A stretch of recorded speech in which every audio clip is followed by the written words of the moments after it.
I got a couple of tickets for you for June the 30th. That weekend, they are doing the music of Raiders of the Lost Ark.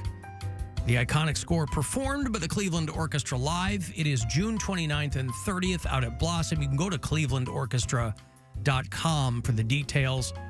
Get you a couple of tickets for that June 30th performance. Cleveland Orchestra performing the John Williams score, Raiders of the Lost Ark. So good luck next summer. Call 10-216-578-1007 or 800-348-1007. If he sounds super excited to see you, Hey, what's up? remember, he is a paid performer. As a broadcaster, he's real good. Alan Cox on 100.7 WMMS.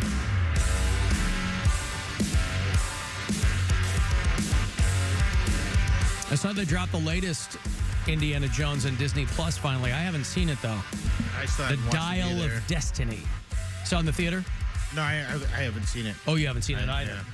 I really like that Phoebe Waller-Bridge, though, man. I think that she's fantastic. What's the show? Is she Fleabag? Fleabag. I tried watching And that she show. I did did not Poker get Face, into it. right? She did. She's written a bunch of stuff, and I think she's just dynamite. Did a voice for one of the Star Wars movies. And I think she's kind of foxy in an odd English way, I guess. But, yeah, she's done a lot of stuff. I think she was in one of the Bond movies. She's in some Star Wars stuff. She wrote Killing Eve, if anybody watched that show. That was a very good show. But anyway, hey, your Cavaliers are off tonight, but they are back tomorrow night. They're going to be here at home, their last home game for about 10 days. They'll host the Orlando Magic. Who plays for the Magic now? Anthony Hardaway? No. Timothy Mozgov? Something Banchero? Ranchero? Banchero? The Canyonero. Canyonero. I never remember the dude's first Magic starting five. Black Suggs, Jalen Suggs. Is that who that is? name. Jalen. P. Banchero. Paulo, G. I think. Bidazzi. You sound like dishes. Like food. Yeah, Paolo we're gonna Banchero. We'll go to Momocho, get some Banchero. Yeah, right. Paolo. A Palazzi or whatever that last one. Albondigas. And one of those spicy margaritas. Cole Anthony, Jalen Suggs, Anthony Black, Paolo Banchero. Okay, well, your Magic are in town tomorrow night to play your Cleveland Cavaliers. Alan, why is Mary moving? Mary's moving. If I can speak for you, Mary. Yes, please. Mary's moving Can to- you mansplain my life? I'm not mansplaining. I'm explaining to this person. Mary is moving to extend and improve her career and her life. Yes. And she's better late than never. eloquently put. Well, Alan. I'm quite eloquent. That's great. Better late than never. Here's my thought with it. It's better to be over-prepared than under-prepared, right? Yes. Because if I would have moved... Not as your pound cake. If I'd have moved 6 years ago, I wouldn't have had this job. I wouldn't have had the connections that I have. But you had other things going on. You were still drinking. Right, and that's what I mean. That would have been the big one. Yeah, I'd have died. I probably would have died. I'd have passed out drunk on a subway and someone would have stabbed me. Or there you go. Definitely. Yeah. So You would I have been think someone that wreaks havoc in the subway, pooping, or just like. no, I used to sleep a lot. I wasn't a puker. I would just pass out in places I shouldn't. But I would say if you're drunk for days, you don't know what you don't remember all that. I'm not going to be drunk for 5 straight days just wandering around Manhattan. And people have done it. Not with No. those prices, though. It's so expensive there to drink. No, that's when you start drinking at home. Just galugga your bottles of whiskey. Galugga, galugga. Alan, Mary's farewell show is the same night as a home Browns game. Oh, no. Is it really? The Jets are in town. That's not much of a game, though. The Browns and the Jets, I mean... And it's cold. The Jets are in town, but I don't know that that's really going to be much of a football game. Of course, who knows? Browns could probably easily lose to with the Joe Jets. Flacco. There you go. Here's what you can do. You can go watch the Browns, do whatever they're going to do in 20-degree weather and maybe ultimately to be disappointed. Or you can come to my going away show where it's going to be fun and frivolity and happiness and tears and drinks and warmth. And there's going to be some Browns on the show. Yeah. Like as in people. And you get to say goodbye to me. Not Cleveland Browns, not football players. Hey, listen, remember I told you a couple days ago a dude got shot in the face over the potato chips he wouldn't share? Yes. They caught the guy. Well, they think.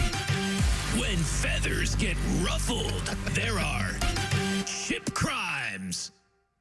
This guy says that he didn't do it. Melvin Wright is the person of interest. They scooped him up, threw him in the back of the car. Says he had nothing to do with it. Well, we already got it shot. How many people are supposed to be on there? Did we get them? Yeah. You got a weapon on you, bro? Where's it at? In your backpack? That's all I've been doing is just trying to get my life together with God. Definitely wasn't me. Definitely wasn't him. He's trying to get his life right with God. Akron police have arrested Melvin Wright, suspect in the shooting. There was a guy standing outside a strip club, Lusty's Adventures in Akron, and he was eating a bag of chips. Guy walked by, said, "Hey, man, give me some of them chips." I'm paraphrasing. He declined to share. The guy shot him in the face. They found a handgun on this person of interest that they think was used in the assault. He's currently at the Summit County Jail. Haters gonna hate these chip crimes. So I'm glad that there's been some movement in that case. I mean, what are we becoming as a people and as a nation of snackers? I mean, But also, good lesson on sharing. sharing is caring. And you never know. People feel put upon, people feel taken advantage of. So you can understand, the guy was probably drunk or had a few. He's inside having fun at Lusty Adventures. Nobody's going in there to teetotal. And standing on the side, you probably having a drunk snack, some chips, right? Guy walks by, "Hey, man, give me a chip." Now, in an alternate universe, let's say he could have easily said, yeah, man, here you go, held out the bag, let him put his Help musty paw in yourself, there, yeah. right? Or taken a chip or two out and given it to him. You never know. That might not be enough for some people. They ask for something and you offer and they just want more. And this guy wasn't willing to give up his whole bag of chips. You know that phrase, all that in a bag of chips? It's it's fallen out of favor. I mean, that's a 20-year-old Came up with phrase, that. but it might apply here. You guys, I remember the first time I heard that. I think I was in 7th grade, and a girl tried to mock me with that, but I didn't understand the phrase. And she's like, "You're not all that in a bag of chips." I'm like, "I don't have any chips." yeah, I don't know There's no what you're saying. What are I you packed talking about? goldfish Chips? today. Like, I'm not. Whose chips? Yeah. Alan, it's Dustin. I just think it's funny. All that GoFundMe money can go a long way in New York City. He's concerned. He wants to know the status of you and Brian because people are kind of coming in and out of this conversation, even though we kind of made the announcement near the top of the show. But people are coming in and out. So we're constantly kind of, I'm clarifying for some people in the texts. We're kind of resetting occasionally here. But Okay. you and Brian are not splitting up. No. You guys are going to be the first people in history to fix your problems with distance. Further apart. Further apart. So, You should have a baby too. no, I shouldn't. Absolutely not. That'll really fix So, things. recap. After the first of the year, I'm moving to New York City. I will still be on the Alan Cox Show. I will just be broadcasting from Manhattan. Brian and I have been separated for the last few weeks. I've been staying with my sister, but we are currently rebuilding what we have. And yes, So stupid. we are going to do long distance and stay committed to one another. There are issues in our relationship. There are issues that we each have individually. And so we are both going to be in therapy individually. Don't and get then- any ideas, studs of New York. Yeah. So we both will be working on ourselves individually as well as a couple. And we are going to stay together throughout this process. And he's going to come visit you in New York. When and he you're going to can, come yes. visit him in Berea. Again, when I can. So that's something also that I guess would be once we actually get into New York and can see how easy it is to plug and play. Like okay. This guy. Cody. He's right there. Yeah, plug it up and play. I get it. I see what you did there. But like, I'm going to be moving in and hopefully having my own lease February 1st, which means that last week of January / first week of February, I'll have to come home to get all my big stuff. Because as of right now, I'm just taking a suitcase with some clothes while I apartment hunt. So I'd have to come home, get my bed, my dresser, my, everything, the cat, all that stuff. Air mattress, whatever it might be. And if I can, come home for a week, broadcast from here, stay with Brian, that's kind of the hope. Yeah.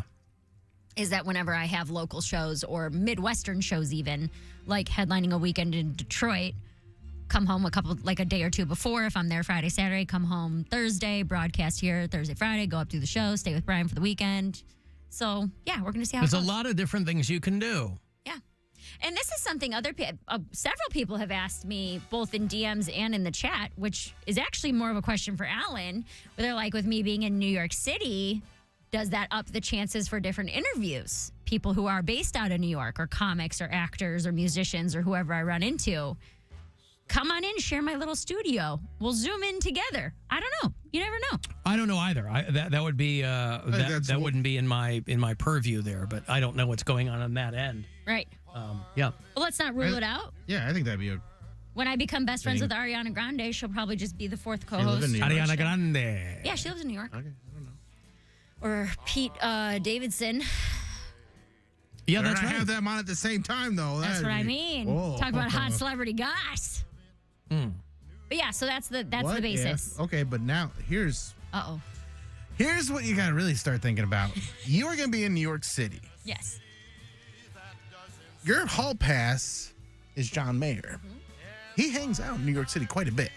He's at the Cellar. He's around. Do you think this is your opportunity? No. To finally bang John Mayer? No.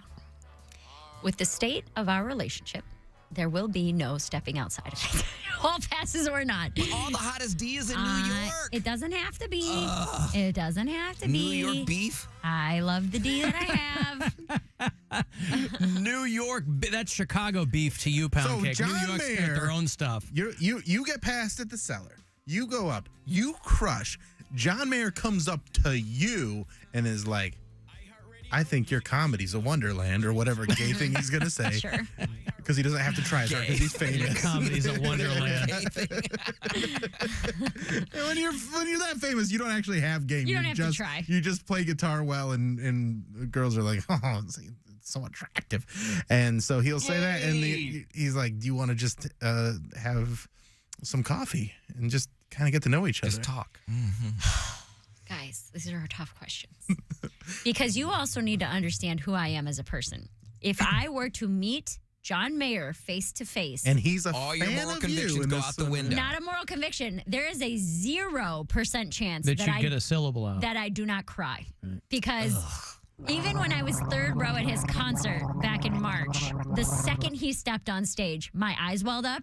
I got chills. I was screaming at the top of my lungs. That is somebody that I truly don't know that I could meet in person and not completely fangirl over. I don't think that I could. You couldn't be cool. I really don't think that I could. I'm So not he very says, good get at it that to out of begin your with. system. I appreciate that, but I'd like to hang out and we can take things slow. We'll get to know each other. Oh my God, no, that's not going to happen. Stop trying to ruin my already fragile relationship, please. Do you think that you'll be? I'm trying to prepare you for anything that can happen. I met John Mayer. He is around. He likes comedy a lot. So We'll cross that bridge when we come gotta to be it. prepared for these situations. Carmen, not your studio anymore, Fatso. I'm the Fatso in here now. We will cross that bridge when we come to it. Do you if think that does happen? I think you need to be prepared. I think you need to be ready to say, "Hey, John, get out of here." I'm taken. Get outta Ever here. heard of Berea, Ohio? I'm Yeah. working on my relationship with my man. I got a Joe at home, baby. Yeah. I don't need no John Mayer over here telling me his silly lines. Because then that's ruining my life for what is Ruining a my one night stand for him. We never said it was a I don't one-night mean stand. What anything if to he him. fell you would in love have with it. You would have it for the rest of your life. That's when you become mayor. You take Mayor. You take his accomplishments. You're like, oh my gosh, I slept with someone who had a Grammy. Cody, that's not how I think. That's how I don't get a Poundcake Grammy if I thinks. sleep with someone who has a Grammy. I slept with someone who has a I'm Grammy. good enough to sleep with someone who had a Grammy. What if his Probably Grammy's sleeps with dead? a lot of people. But what if you could you could just friend zone him? Yeah, right. Me friend zone John Mayer. Bill, I think you are underestimating how awkward I'm going to be. The first 2 times I met Brian Regan, But you're both I in cried and showbiz, so couldn't who talk. cares? Listen, Why would you be speechless? You got to get chill with people. You're in New York City. There's only a couple people that I feel like that about. What if you're walking down? Obviously, it's not uncommon at all to be walking around New York, and a celebrity will pass you on the street, and nobody pays attention because it's New York. What if you see him just waiting to cross, and you're waiting at the opposite intersection, and you cross each other in the box? Mm-hmm. Then what? Yeah, then he crosses my box. See, gotta be ready for these situations. All right, what about this? Oh, God. Come on. Go ahead. I'm just thinking about all the ahead. things that could be happening. Ready. You're an iHeart in New York City, Mhm. and there is another famous person there. We get an opportunity. He's got time to come on the show. Okay. That man is Jack Black. Are you going to? I would let him sit in my spot while I go take a coffee break. He can talk to you wouldn't- guys. You wouldn't sit in there with him? I would. Well, It would be very difficult. why? He's going to be stupid. I don't But know. he might show you a different side of himself that is, a side of himself different than the one that you find repugnant and creatively repulsive.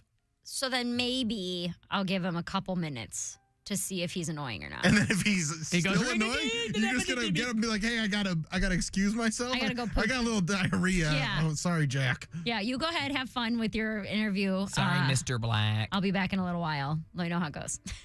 But you guys, that'd be a big get for you That'd guys. be to great. I interview love Jack Jack Black, so that'd be amazing. He hasn't been on in a long time. I hear he's very, very kind.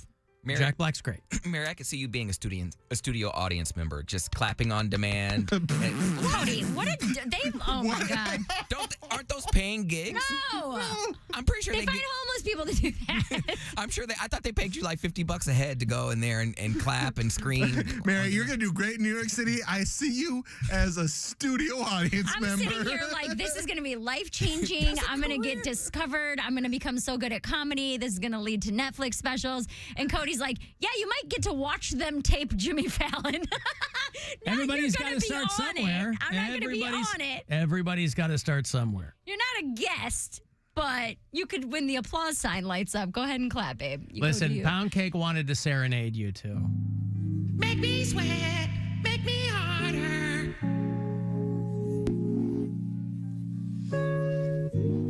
Make me sweat, make me harder. So bad. Make me lose my breath, make me water.